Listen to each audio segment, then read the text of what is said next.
Da'ilou Nishmat Abamari Rabbi Avram Bar Simcha Julie. Pour la protection de nos Chayalim, ce cours de Torah de ce matin. Le thème de ce matin sera le suivant. Venez vous asseoir, venez vous asseoir. Oh. Olivier, tu n'étais pas là pendant 10 jours. Tu viens d'arriver, qu'est-ce que tu fais? Qu'est-ce que tu fais? Qu'est-ce que tu fais? Il a un croissant dans la main et viens t'asseoir. Viens t'asseoir, viens t'asseoir. Viens Olivier, viens. Olivier, le soleil du matin, c'est une bracha. Viens, prends le soleil d'Hachem, prends le soleil d'Hachem. Très bien, Marvin est avec nous aussi, Baruch Hashem, vous êtes tous là ce matin, on est bien Baruch Hashem. Le thème de ce matin sera le suivant. Richard, est-ce qu'il y a une façon de faire passer des messages dans la vie à quelqu'un? Que ça fait des années que tu dis, je crie, je lui explique, je lui dis, et il n'y a rien à faire, ça ne marche pas. Moi, je voudrais vous donner un cours énorme sur la communication. La communication qui veut dire, je répète encore, y a-t-il une façon de faire passer des messages, ou bien la personne qui est en face, de toute façon, n'acceptera jamais mes messages, et ça sert à rien que je parle, et ça fait des années que je crie, et ça fait des années que je dis, et ça ne marche pas. Je vais vous annoncer quelque chose ce matin. Il y a dans la paracha de cette semaine une indication tellement énorme sur la communication qu'il faut que je trouve comment, j'espère que Dieu va me donner les mots pour vous expliquer de quelle façon à quelqu'un que tu dis il a une tête dure, il comprend pas. Il comprend pas. Ça fait des années que je lui explique. Comment on fait pour que ça passe? Alors, il te ramène ici, il te dit, quand tu vois que la semaine dernière, on a terminé la paracha, quand il y a eu que Binyamin, on l'attrape, entre guillemets, qu'il a volé la coupe de Yosef, du roi. On les ramène tous en Égypte. Maintenant, Yehuda, il a un problème. Lequel? C'est qu'il avait promis à son père, il s'était porté garant qu'il allait ramener Binyamin. Il va se trouver maintenant devant ce roi, il ne sait même pas qui c'est. Ce roi qui les a rendus chèvres. Et il devra faire maintenant ce qu'on peut appeler la plaidoirie de sa vie. Regardez comment cette plaidoirie, la Torah ne raconte pas cette plaidoirie simplement pour te raconter ce qui s'est passé, ça n'a aucun intérêt. Si c'est pour te dire une chose, qu'à travers cette plaidoirie, tu peux comprendre comment, quand tu as envie de faire passer une idée, cette idée, elle peut marcher. C'est tout. Alors Yehuda, il commence et il dit, « De grâce, mon maître, laisse ton serviteur, je t'en prie, parler aux oreilles de mon maître, et ne te mets pas en colère contre ton serviteur. Mon maître a demandé à ses serviteurs en disant, avez-vous un père et un frère? On vous a répondu qu'on avait un frère en Israël. Vous nous avez dit quoi? Vous m'avez dit quoi? Allez le chercher.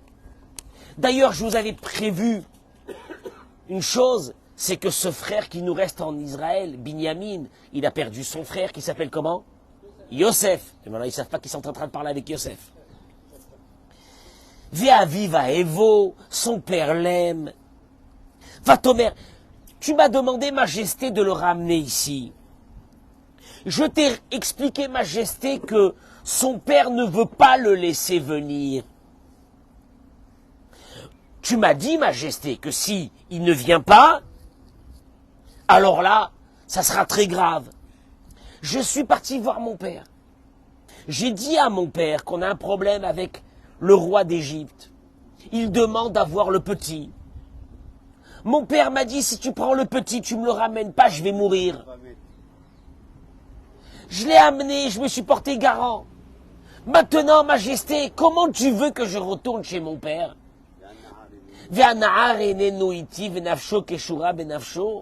Comment tu veux que je retourne chez mon père alors que l'âme de mon père et l'âme de ce petit sont attachées? Mon père va mourir. Bon, je vous ai raconté à peu près l'histoire. Une plaidoirie énorme. Et là, celui qui va trouver quelque chose d'extraordinaire, c'est Shlomo HaMelech. Shlomo HaMelech dans Mishlei dit Maïm Amukim Etza Belev Ish. Shlomo HaMelech il dit la chose suivante. Écoutez-moi bien. Vous savez, le cours d'aujourd'hui, c'est un cours de communication. Tu veux faire passer un message, ça fait des années que le message il marche pas, tu n'arrives pas à le faire passer. Peut-être que la technique de faire passer le message n'est pas bonne. Et la Torah ici, elle t'a appris comment. Il dit Shlomo HaMelech, Maïm Amukim, telles des eaux profondes. Les idées abondent dans le cœur humain. L'homme avisé s'est épuisé. Je répète, Shlomo HaMelech il te dit, il y a une part, écoute-moi bien, il y a une part pure à l'intérieur du cœur de l'être humain. Si tu sais te connecter à cette part qui est pure, tu pourras puiser de l'eau. Qu'est-ce que ça veut dire tu pourras puiser de l'eau? Tu pourras faire sortir, tu pourras avoir une communication avec la personne qui est en face. Mais il faut obligatoirement que tu te connectes, Olivier, à la part pure de cet être humain qui est à l'intérieur. Qu'est-ce que ça veut dire? J'explique. Machal. Le Midrash ramène sur ce verset de Shlomo HaMelech. Les Be'er Amok, un puits qui est profond. Meleat Sonen, rempli d'eau limpide, pure, fraîche. Ve'ayu ve'me'ay yafin ve'tsonenim, ve'lo hayta bria yechola lishtot mehem. Le seul problème, c'est que tous ceux qui voulaient arriver au fond de ce puits pour puiser cette eau, ils n'arrivaient pas parce qu'elle était profonde. Ba'echad est venu un. Vikachar chevel bechevel nima benima. Il a attaché une corde avec une corde, une ficelle avec une ficelle, un morceau de drap avec un morceau de drap. Et à la fin, il est arrivé où? Au puits, et il a puisé cette eau. Et il a bu. Car l'ozaz Yehuda me'ashiv li Yosef davar al davar ad she'amad al libo. Yosef, ce cours-là devrait servir à tous les avocats du monde.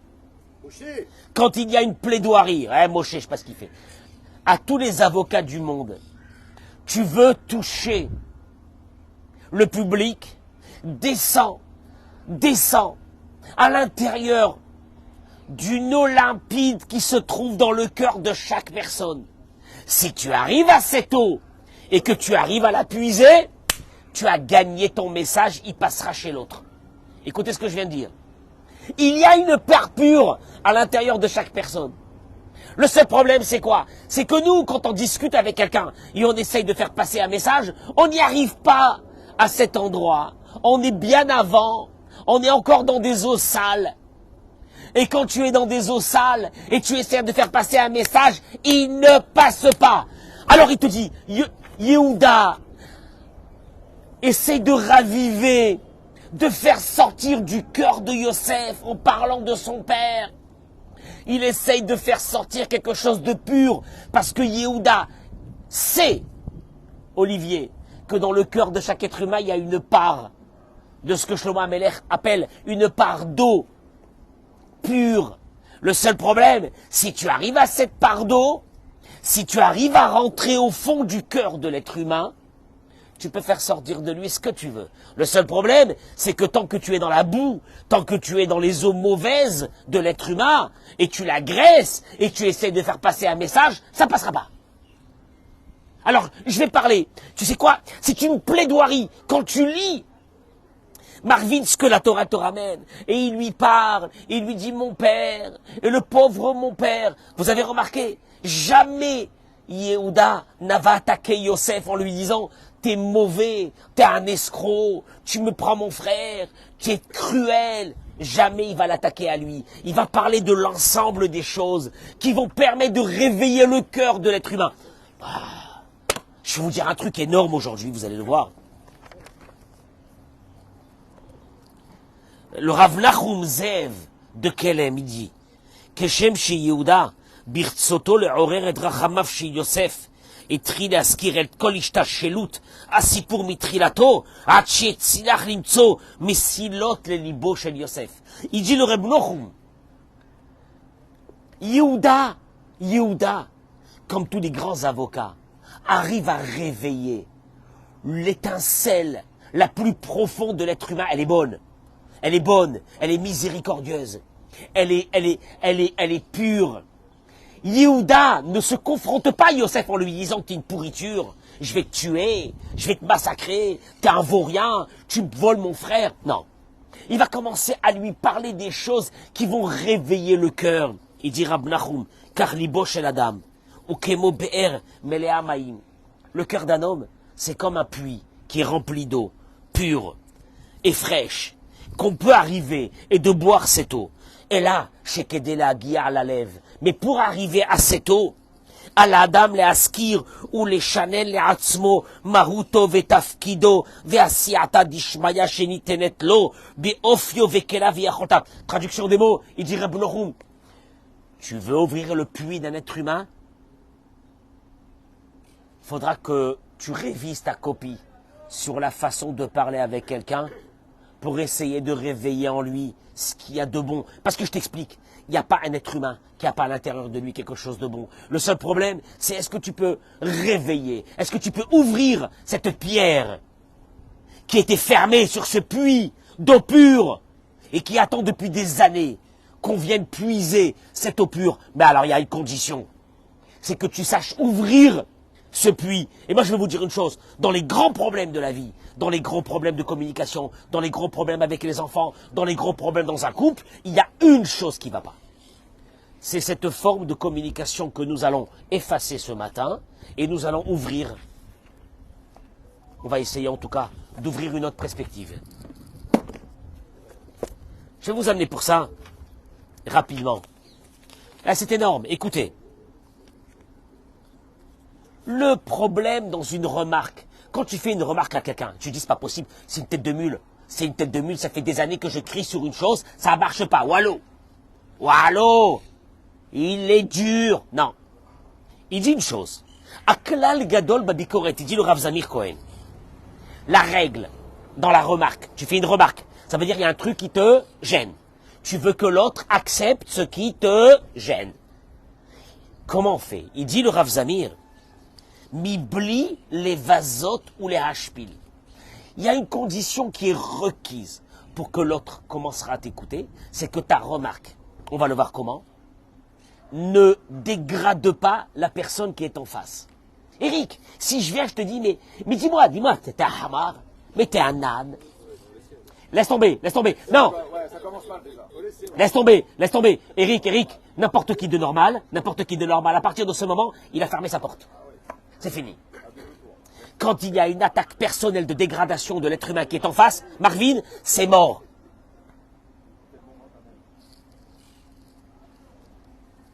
Beotamida, Yeshladaat Ketzal Nael Vikoach. Il dit, vous savez pas, il y a des techniques. Il y a des techniques pour faire passer une remarque. J'ai un truc qui me gêne. Ça fait des années, je parle, je crie, je hurle, et ça ne marche pas. T'as pas compris? Il y a une technique. Il n'y en a pas deux, il y en a une. Il dit par exemple, dans un couple, il dit, vous savez, dans un couple, il devrait y avoir une idée fondamentale dans ce couple. C'est quoi? C'est que même dans une guerre entre deux pays, il y a ce qu'on appelle une éthique de guerre. Éthique de guerre. Et il dit, éthique de guerre? Oui, on ne fait pas la guerre n'importe comment. On sait bien que même quand on fait une guerre, il y a une éthique de guerre. Par exemple, il y a certaines armes qu'on n'a plus le droit de quoi? De se servir, d'utiliser. Ah, mais je suis en guerre. Mais je suis en guerre, je fais ce que je veux. Non, non. Il y a une éthique de guerre. Il te dit, dans un couple, que c'est pas une guerre. C'est un problème de différence qu'il y a entre l'un et l'autre. Certainement qu'il devrait y avoir une éthique. Mais certainement. Itna'alut, il dit, écoutez-moi bien, la première des choses. Il dit le Rav, tu ne peux pas engager une discussion sur quelque chose qui te gêne en dégradant l'autre. Et il te dit, ce qui est horrible, c'est qu'il y a certaines personnes, que quand ils sont à l'extérieur, et qu'ils ont des différends, ils ont une façon honorable de parler et de se conduire avec des amis. Tu parles pas n'importe comment. Ils rentrent chez eux à la maison, les bouches se délient, je parle des hommes et des femmes, les dégradations personnelles sur celui qui se trouve en face, tu le dégrades, tu le casses en deux, Eric, et après tu dis, je comprends pas pourquoi ce que j'essaye de faire passer ne passe pas. Rabotez-nous. Et là, il dit une chose extraordinaire. Ka'amour. Je vais directement dans l'idée. Il dit, ou bifrat, à plus forte raison, kshieladim babait, quand il y a des enfants dans une maison, amatikim kolprat beitnagut horit, qu'ils vont exactement refaire ce que les parents font.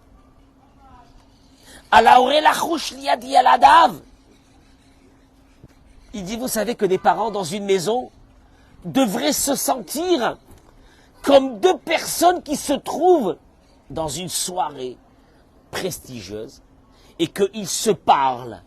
Comment tu parles avec l'autre quand tu es dans une soirée prestigieuse? Fais attention, il y a tes enfants ici. Tu sais pas ce que tu es en train de faire, de mal parler, de dégrader l'autre, de traiter l'autre de tous les noms.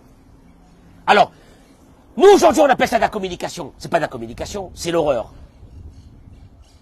La communication a un but, Richard. C'est qu'une idée que j'ai, je vais te la faire passer. Parce qu'il y a un truc qui me gêne chez toi. Mais si je commence par te dégrader, on a terminé. Kamour, aklal agadol bibikoretu, le'avir meser odot mashimafia, des semaines sur des mois, où je veux réparer quelque chose qui ne va pas. Bien sûr, Gérard, qu'est-ce qu'on veut? On veut réparer quelque chose qui ne va pas. On ne va pas faire la guerre. Quand une guerre qui va durer des mois ou qui va durer des années, ça ne nous intéresse pas. Ça ne nous intéresse pas. Achma biyadil asot kedeligrom le'avin et mitzokati ou l'ishtanot bli shedivra bikuret.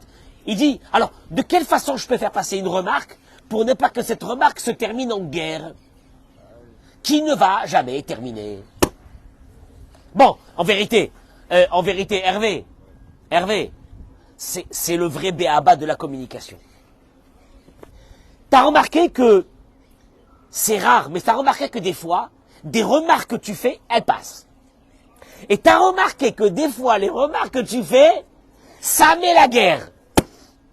Alors tu dis des fois, qu'est-ce que tu te dis? Oh là là, j'aurais dû fermer ma bouche.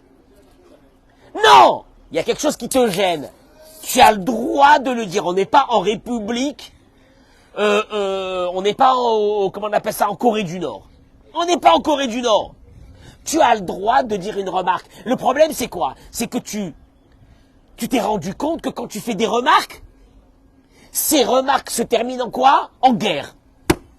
Yehuda nous a appris quelque chose dans la paracha de cette semaine, vous allez voir, c'est énorme. Il dit, Leshem kachanu nitamen, ha'im kol ta'ut, amour ligor bigoret mitidenu. Il dit, vous savez, il y a 3 points principaux pour que les messages passent. Eric, est-ce que chaque erreur mérite remarque, oui ou non? Hein? Chaque erreur. On va le voir. Deuxièmement, à quel moment avons-nous le droit de faire des remarques? Je répète, est-ce que chaque erreur mérite remarque? De deux. Ça peut être dans un couple, ça peut être dans le management, ça peut être dans tout. Ça peut être avec les enfants, ça peut être dans tout. Est-ce que il y a, Olivier, est-ce qu'il y a un moment pour faire des remarques où on peut faire des remarques tout le temps? Il a dit tout le temps, je vais le frapper. On va le frapper. Et trois, quelle est la façon, et trois, Eric, quelle est la façon de faire la remarque? Comment on procède pour faire une remarque? Je répète, est-ce que chaque erreur mérite remarque? Est-ce qu'il faut un moment précis pour faire des remarques? Est-ce que, troisième, de quelle façon faisons-nous la remarque? Il dit le Rav, pas toute erreur mérite remarque. J'explique. Il dit, quand ton mari, il s'est trompé une fois sur quelque chose, c'est une fois. Tu sais bien que c'est pas tout le temps. Pourquoi tu fais une remarque? On ne fait pas de remarque quand c'est une erreur d'une fois. Je répète. Comment? Mais c'est pas ça, elle kiffe. Tu viens de faire une erreur, elle attendait ce moment de l'erreur. Maintenant, je t'explique une chose. Une erreur qui est une fois occasionnelle, si tu fais une remarque dessus, tu allumes le feu. Deuxièmement, il continue. Il touille. Il y a des moments où on fait les remarques. Et il y a des moments où on n'a pas le droit de faire les remarques. Écoutez-moi bien. Ah bon? Moi, je pensais qu'on fait les remarques quand on est énervé, on fait les remarques. Quand on n'est pas content, on fait des remarques. Non, mais il y avait des temps. Tu dirais, il y a des temps. Olivier, faut que je prenne rendez-vous avec toi pour faire une remarque?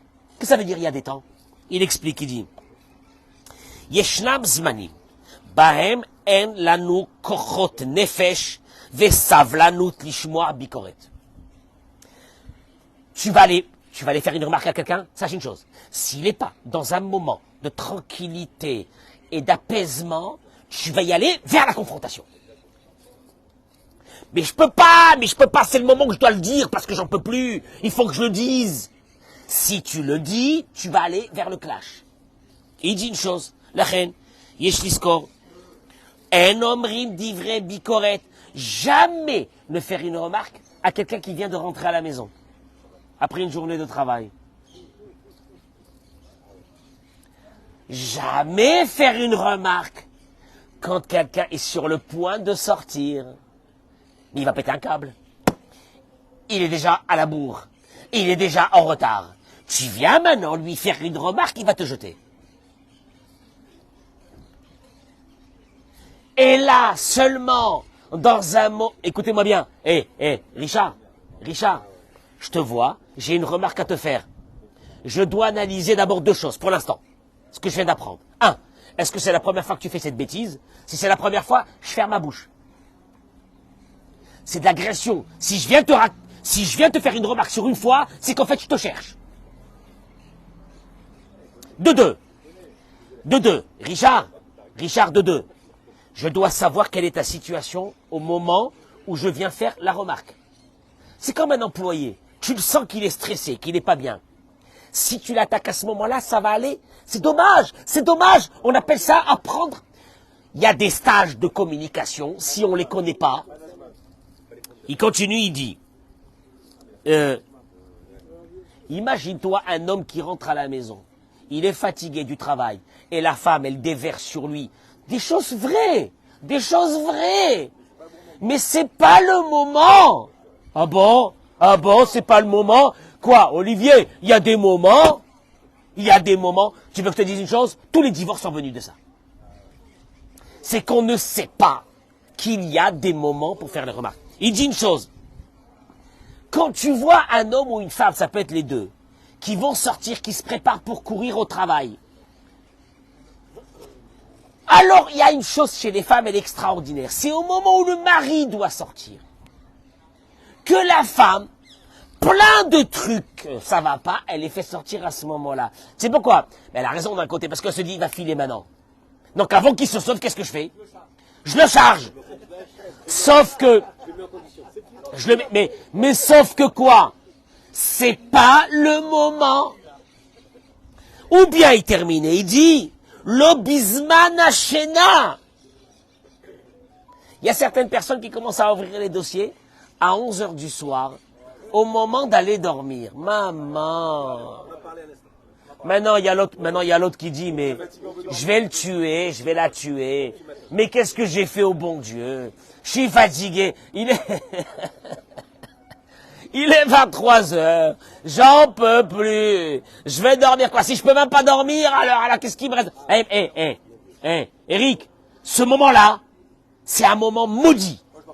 Maudit, c'est un moment maudit. Maintenant, la personne qui est en face, elle dit, je comprends pas. Tous les soirs, je lui dis. À quelle heure? À 11 heures du soir, quand il va aller dormir. T'es folle. Mais t'es folle. Regarde.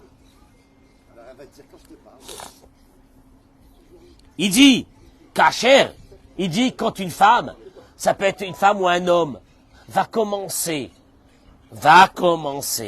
ses remarques.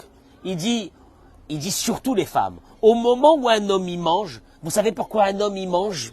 Il dit des choses extraordinaires. Il dit,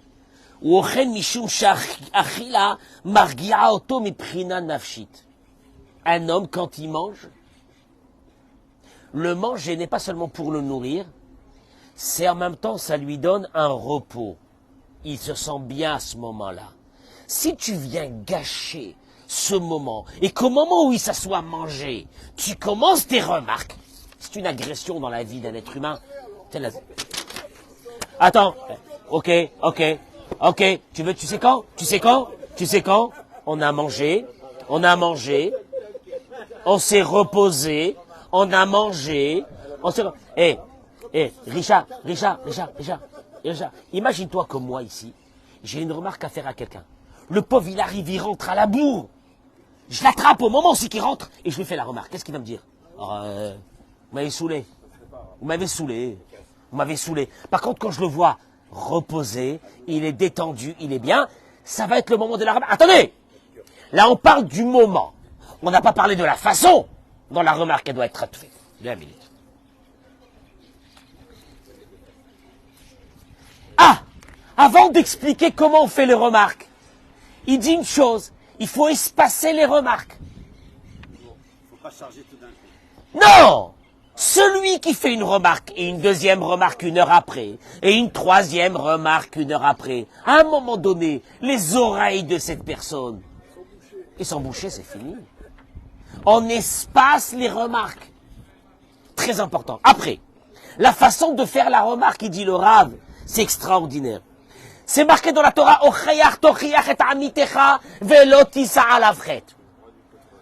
tu dois faire, la Torah dit, tu dois faire des remontrances à un être humain. Et que tu ne porteras pas la faute. Alors, le pshat, le verset littéral, c'est que il faut faire des remarques à quelqu'un quand il y a quelque chose qui ne va pas, parce que sinon, tu porteras la faute. Mais, une grande partie de nos sages, ils disent, il y a une mitzvah de faire une remarque et de dire à quelqu'un quand il y a quelque chose qui ne va pas, mais fais très attention. C'est toi qui vas porter la faute. Comment? Si tu ne sais pas comment faire cette remarque. Alors il dit la chose suivante.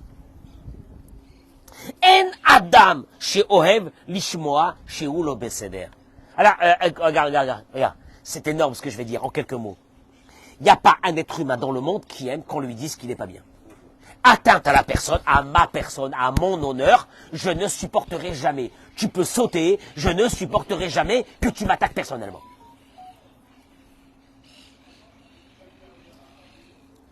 Quand la dame rotsé l'arguichou Besséder, il n'y a pas un être humain qui n'a pas son honneur et qui dit j'ai envie de me sentir bien. Quoi? Si j'ai en face de moi une personne qui me dégrade personnellement à moi, je l'écouterai jamais, c'est un ennemi. Parce qu'il n'y a pas un être humain qui accepte qu'on le dégrade.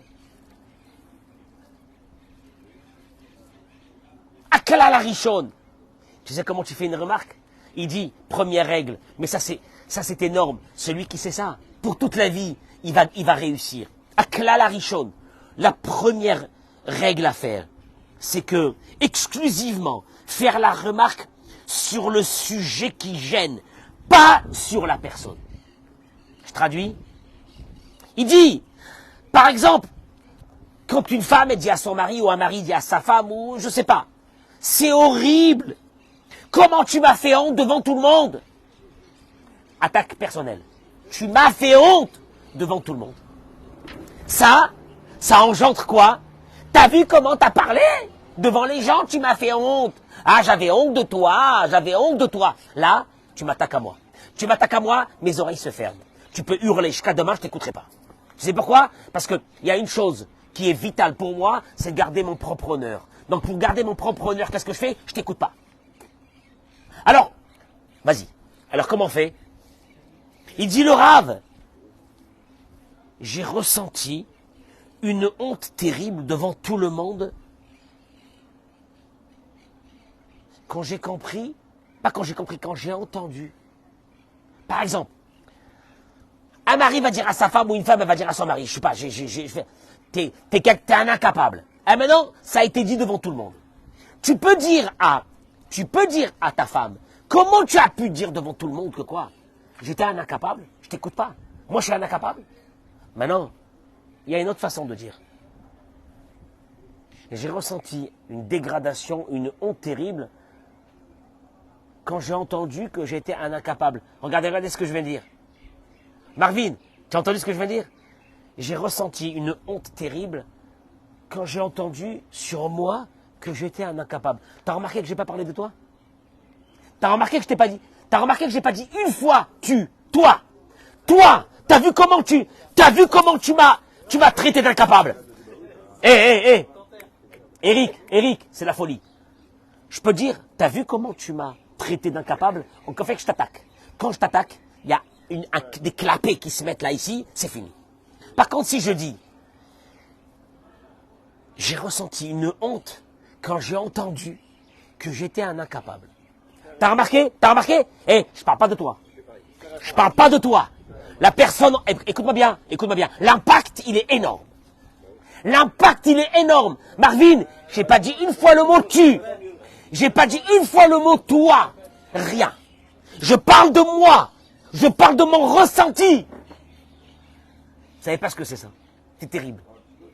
Quand tu dis à une personne qui t'a dit un mot devant tout le monde, tu lui dis comme ça, j'avais envie de m'enterrer sous terre quand j'ai entendu que j'étais comme ça et comme ça.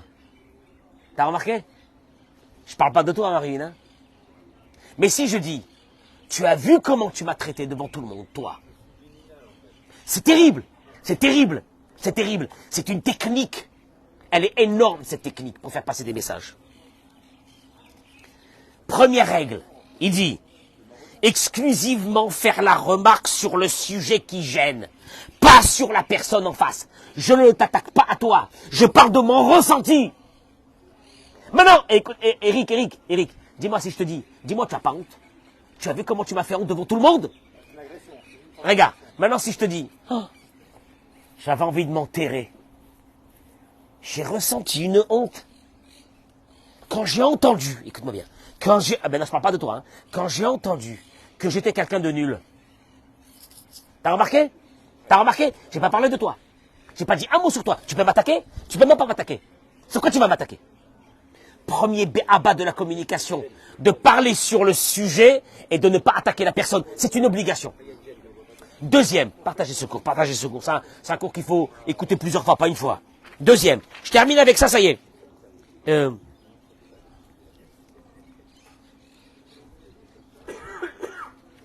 À la place de dire le mot pourquoi, écoutez-moi bien, je termine avec ça. À la place de dire pourquoi, de dire c'est difficile. Je traduis. Une femme qui dit à son mari, ou ça peut être le contraire, on s'en fiche. La mata mafriali les sayem et dvarai. Pourquoi tu me coupes quand je parle? Pourquoi tu me laisses pas parler? Pourquoi tu me laisses pas parler? Pourquoi? Remarque. Mais maintenant, quand tu m'attaques à moi, tu me dis pourquoi, ça veut dire que j'ai mal fait. Quand tu dis j'ai mal fait, j'accepte plus. Bon, allez, on y va. Comment je fais pour faire passer?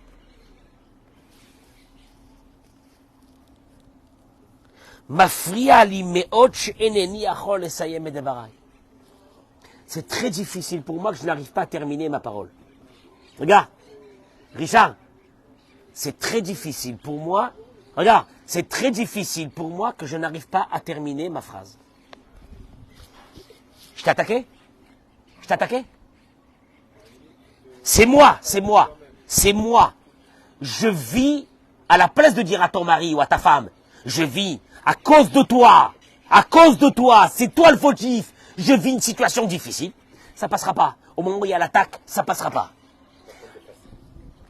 Je suis en train de vivre un moment difficile dans ma vie. Là déjà, d'un seul coup, il y a une oreille. Qu'est-ce qu'elle a? Qu'est-ce qu'il a? Attends, mais maintenant, ça, vous croyez que le Ravi parle de ça? C'est le B.A.B.A. du management. C'est le B.A.B.A. de travailler avec une équipe. C'est le B.A.B.A. de tout. C'est d'abord, on a dit, pas toute remarque mérite, pas toute erreur mérite une remarque. Choisir le moment de la remarque, où la personne, elle est bien. Il y a des moments où la personne, elle n'est pas bien pour recevoir des remarques, ça ne servira à rien. Troisième chose, la remarque ne doit jamais être une attaque personnelle sur quelqu'un. Mais dis-moi, jusqu'à quand tu vas être comme ça, jusqu'à quand tu vas être comme ça? J'étais en train de parler, qu'est-ce que tu m'as coupé la parole? Mais dis-moi, tu sais pas vivre? Ça, c'est une attaque personnelle contre toi. Tu sais pas vivre, qui tu es toi? T'es un blédard, comment tu parles? Deuxième chose, c'est dur, Gérard, c'est dur pour moi. C'est dur pour moi que je n'arrive pas à terminer une parole. Tu as bien vu que je t'attaque pas une fois. C'est dur pour moi, c'est invivable pour moi que j'ai honte comme ça devant tout le monde. J'ai honte devant tout le monde. T'as remarqué? Je t'attaque pas une fois. Là, il y a une oreille.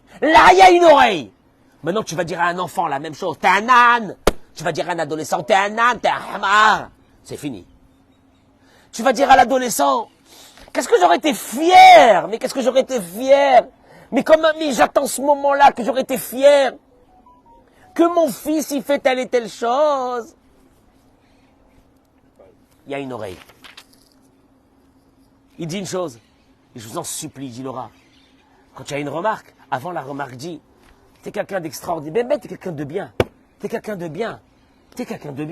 je t'en supplie, regarde, il y a cette petite chose qui me gêne. Je parle pas de toi, hein, qui me gêne. J'aurais préféré qu'il y ait une ambiance à la maison comme ça, qui me gêne. C'est moi, ça me gêne. Et de terminer encore par un mot. Mais, vous savez quoi? Vous savez ce qui nous manque aujourd'hui, nous? Vous savez ce qui nous manque aujourd'hui? C'est ces techniques de communication. Alors là, ce coup, il y a, chez nous à la maison, c'est comment? Ouah, un hurlement plein milieu de je sais pas quoi. Qu'est-ce qu'il y a? Et là, ça commence. C'est de ta faute! C'est toi! Mais t'es un âne! Et j'aurais pas dû me marier avec toi! Et t'es un abruti! Et t'es ci, t'es là-bas. Et après ça, tu comprends pas pourquoi 10 ans après, t'es en train de redire les mêmes mots. Et tu dis, mais il est têtu comme sa mère. Comprenez, ses parents, ils sont têtus. On peut leur parler pendant des années, ça marche pas. Et moi, j'ai envie de dire aux gens, tu as parlé une fois, Bichlal? T'as parlé? Non, t'as hurlé, t'as crié, t'as agressé. Mais t'as pas parlé? Parler! Jamais n'attaque l'autre. Ton ressenti. Direct ton ressenti à toi. Ce que toi tu aurais, j'aurais aimé ça, j'aurais voulu ça, c'est tout. Mais t'es dans les reins. Yehuda, c'est ce qu'il a fait avec Yosef. Il n'a pas dit à Yosef, mais qui tu es toi, mais je vais te massacrer. Ça c'est dans le Midrash. Mais dans le Pshat de la Torah, c'est pas marqué ça. Qu'est-ce qu'il lui a dit? Il lui a dit, je t'en supplie, j'ai mon père. J'ai ça, et moi je me suis porté garant, et je dois ramener mon frère, et tu comprends pas, et je peux pas retourner en Israël si je ramène pas mon frère. Tu comprends que quoi? Qu'à l'intérieur de chaque être humain, la plus grosse tête à claque du monde, il y a à l'intérieur d'elle de l'eau pure. Alors maintenant, tu sais ce qu'il faut? Il dit Shlomo HaMelech, le Chacham, c'est celui qui sait mettre un morceau de corde avec un morceau de corde. Pour arriver à quoi, Eric? À cette eau pure. Tu sais arriver à l'eau pure, tu peux gagner de chaque être humain.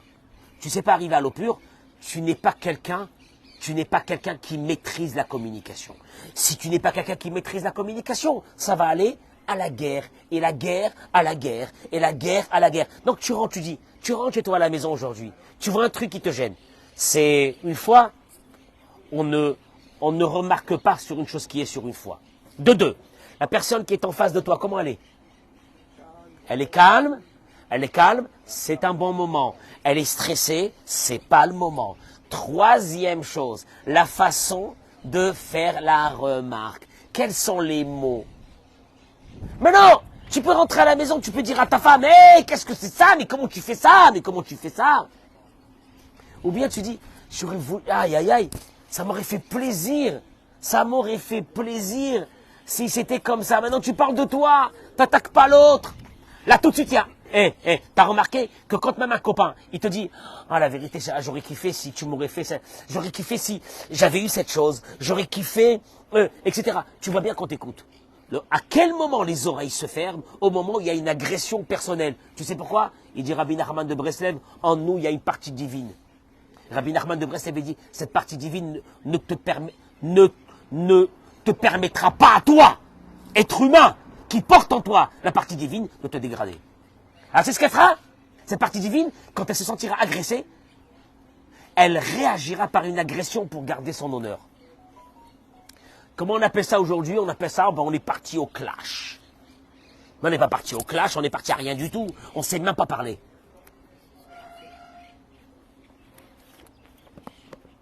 Minimum secours, minimum 2, écoutez-moi bien ce que je veux dire, 2 à 3 fois l'écouter. Pour que ça rentre bien. Mais attention, celui qui sait maîtriser ça, Atem le Yodim, comment il fait passer les messages? Mais comment il fait passer les messages? Moi je dis aux femmes, je dis, Eric, il y a des fois des femmes qui me disent, ils montent en main pas. Je parle. Ils m'écoutent pas. Moi je voudrais lui dire, madame, il y a longtemps que ses oreilles sont fermées. Tant que c'est une remarque dégradante sur l'être humain, ah, mais alors si, vous savez pas, si je fais pas ça, ça marchera pas. Non, de toute façon, ça marchera pas, de toute façon. Laisse tomber, ça marchera jamais. Gérard, je te dis la vérité. Si quelqu'un vient aujourd'hui et me dégrade à moi, dans mon honneur, je l'envoie bouler à 400 mètres. Pourtant, peut-être qu'il a quelque chose, une remarque. Constructive, véridique. Maintenant, s'il vient chez moi et qu'il me dit, Rav, j'aurais bien voulu, il part sur lui, j'aurais bien voulu que, par exemple, Shabbat, si on fait comme ça, j'écoute. Mais s'il vient, il me dit, je comprends pas, la vérité, Rav, pourquoi vous faites comme ça, pourquoi vous faites pas comme ça, pourquoi si, pourquoi vous, j'écoute plus. Maintenant que tu fais ça à un adolescent, tu lui fais ça, un adolescent. Il y a des adolescents qui viennent le Shabbat, je les prends dans les bras, je leur dis, est-ce que tu sais combien je t'aime? Ah, tu sais pas, je lui dis, tu sais pas. Mais est-ce que tu sais combien tu me fais plaisir d'être là, Shabbat? Tu peux pas savoir combien. Maintenant, je lui dis pas, pourquoi Shabbat dernier t'es pas venu? Et t'es n'importe quoi? Mais t'es un âne? Ou bien, je les vois en train de parler pendant la prière, qu'est-ce que je fais moi? Je vais pas leur dire, mais dites-moi, fermez votre bouche avant que je vous explose. Qu'est-ce que je leur dis? Qu'est-ce que j'aurais été content? 10 minutes. Vous pouvez me donner 10 minutes à moi? Donnez-moi 10 minutes. 10 minutes de silence, je vous en supplie. 10 minutes de silence. Donnez-moi 10 minutes à moi de silence. Tu vois, je l'agresse pas. Hein.